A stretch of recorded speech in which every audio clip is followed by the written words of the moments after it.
दुनिया टेक्निकल होती जा रही है, प्रशासन व्यवस्थाएं टाइट होती जा रही हैं, हर चीज़ सुदृढ़ चल रही है, टेक्निकल चीज़ें हो रही हैं, समाज सुधर रहा है, पर कुछ लोगों के दिमाग में मानसिक संतुलन इतना दूषित हो चुका है कि समाज को गंदा करने के लिए अपने कर्मों से पीछे नहीं हटेंगे।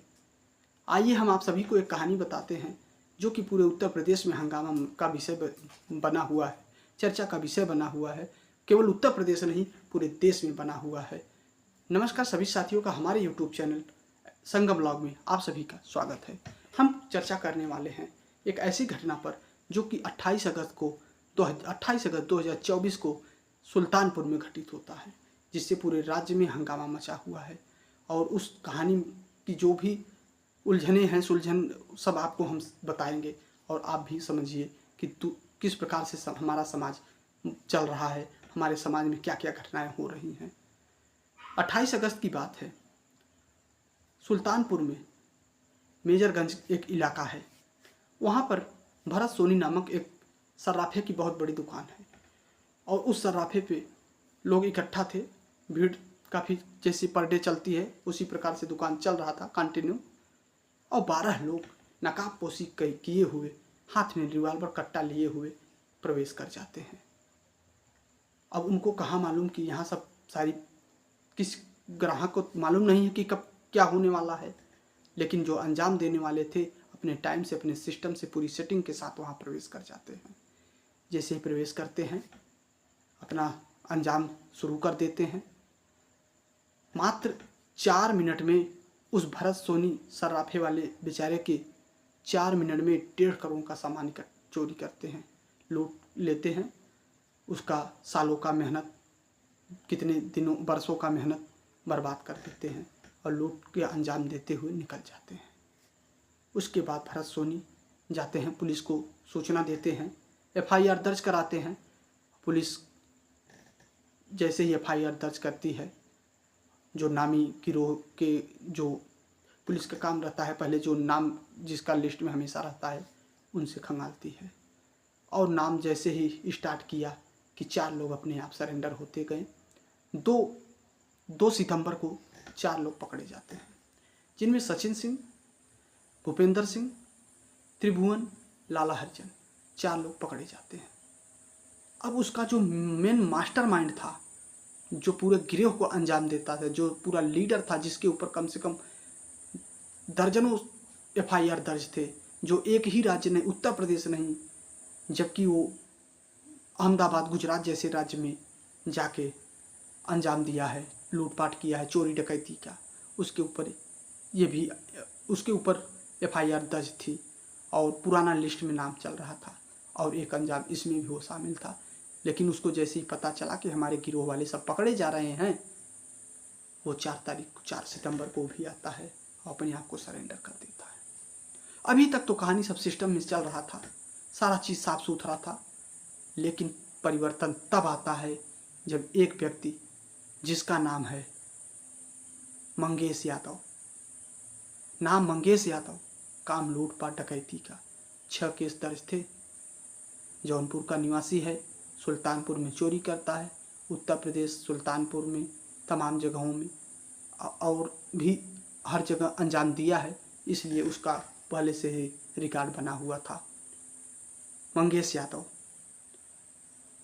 यादव के परिजन कहते हैं कि हमारे यहाँ पुलिस आई और कहती है कि मैं मंगेश को ले जा रहा हूँ, 2 घंटे बाद वापस छोड़ दूंगा। वही पुलिस का कहना है। कहानी अब मोड़ लेगी, कहानी में अब ट्विस्ट आएगा, थोड़ा सा ध्यान दीजिएगा। पुलिस का कहना है, STF टीम का कहना है कि मैं जैसे ही मंगेश के घर पहुंचता हूं, हमारी टीम पहुंचती है, मंगेश अपने साथी के साथ भागने लगता है। जब मंगेश भागने लगता है तो पुलिस भी पीछा करती है। पुलिस पीछा करने में कहाँ चूकने वाली है, चूँकि कानून के हाथ तो बहुत लंबे होते हैं। ये मंगेश को मालूम नहीं था, या उसने कभी मिथुन दा जैसे पिक्चरों को देखा नहीं था कि कानून के हाथ इतने लंबे होते हैं बहुत। और वही चीज़ चूक कर गया और पुलिस कहती है कि हमारे STF टीम के ऊपर मंगेश ने फायरिंग शुरू कर दिया। मुठभेड़ होती है, मुठभेड़ में मंगेश को गोली लगती है, पुलिस उठाती है, अस्पताल के लिए ले जाती है, लेकिन उसका कोई रिजल्ट पॉजिटिव नहीं था, उसका रास्ते में ही मौत हो गया। ये पुलिस का कहना है। कि हमारे ऊपर, हमारी एसटीएफ टीम के ऊपर मंगेश ने फायरिंग शुरू किया।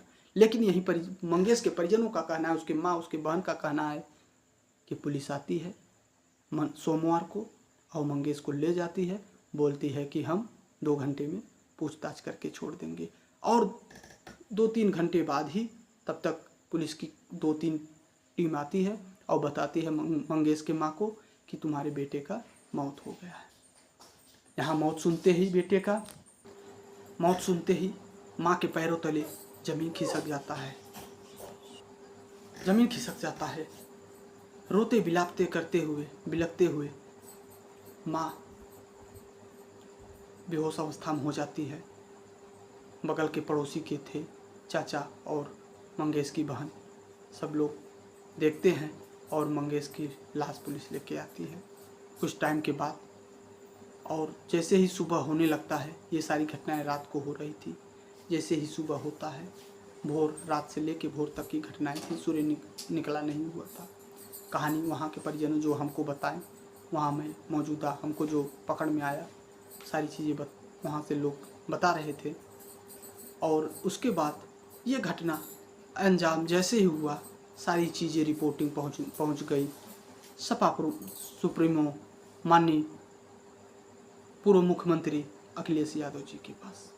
अखिलेश यादव जी के पास जैसे ही घटना अंजाम पहुंचता है तो थोड़ा सा अखिलेश यादव जी भी अपना दिमाग लगाने लगते हैं कि पुलिस दूर से गोली चलाई कि नज़दीक से चलाई, जूता पहन के गई थी कि चप्पल पहन के गई थी। तो इसमें इस चीज़ों से कोई भी फ़ायदा होने वाला नहीं है। कारण ये है, अब तो जो अंजाम होना था हो गया। बाद में पार्टी के जो विपक्ष पार्टी के लोग थे वहाँ पर ये भी हंगामे करने लगे, ये भी लोगों में चर्चा का विषय बनाने लगे कि मंगेश एक यादव था इसलिए मंगेश को मारा गया, जबकि विपिन सिंह एक क्षत्रिय था इसलिए उसको नहीं मारा गया। लेकिन इससे कोई लेना देना नहीं है। कारण ये है कि मंगेश भाग रहा था। पुलिस जो वक्त में जो मौजूदा हालत में जो पुलिस बयान करेगी वही दर्ज किया जाएगा। मंगेश भाग रहा था, मंगेश ने पुलिस पे गोली चलाया और यहाँ विपिन आके खुद सरेंडर हुआ। अब यही सब कहानी में उलझन है। इसी सब उलझन को सुलझाने के लिए हमारी टीम फिर से पहुँचेगी और जैसे ही जो भी चीज़ें साफ़ सुथरा मिलेंगी वो हम आपको फिर से प्रकाश में लाएंगे और आपको बताएंगे। तो यहाँ पर पॉइंट में उलझन ये हुआ है कि पुलिस का कहना है कि मंगेश हमारे ऊपर गोली चलाया, फायरिंग किया, जबकि यही परिजनों का कहना है कि मंगेश को पुलिस लेके गई और पूछताछ करने के लिए।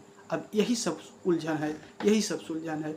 इसी सब को सुलझाने के लिए हमारी टीम फिर से आपको रूबरू कराएगी। इसी के साथ मैं प्रकाश हमारे YouTube चैनल संगम ब्लॉग में आप सभी का स्वागत है। आप समाज में जहाँ रहिए हमेशा लोगों में पॉजिटिव मैसेज दीजिए, समाज दूषित ना होने पाए, चोरी चपोंगी ये सब खत्म हो जाए।